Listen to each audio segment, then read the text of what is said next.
Hey, what's up guys, it's Nexy, and it's time to take a closer look at the Railgun. Now, I did a video just like this a few months ago, breaking it down and making a lot of assumptions, and it turns out that the information I delivered back then was pretty much spot on.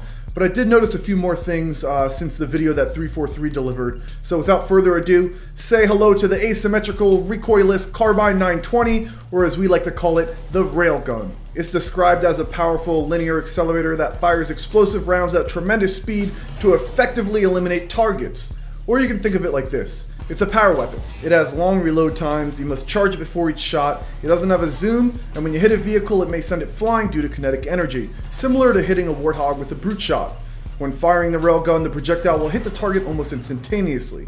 We're told that it should come with 5 bullets once you pick it up, it's going to take skill to use, and it should kill an enemy in one shot. Awesome!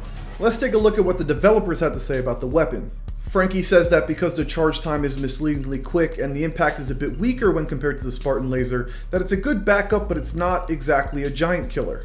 Now, David Ellis, Keenan, and Pierre all pretty much agree that the railgun is not a Spartan laser, but because the charge time is quicker, you're a bit more dangerous in 1v1 showdowns. Now here's where it gets really good.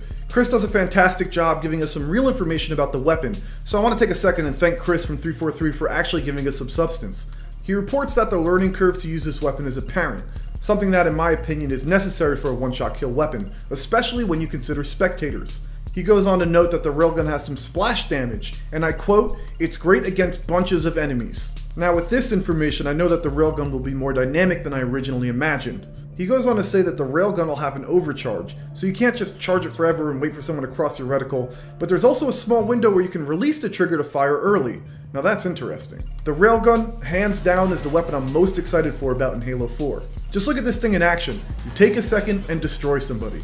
Now I did notice a little added auto aim in this clip here. It just seems like the player is swinging his reticle a little reckless and then has no problem keeping it over the player with little effort.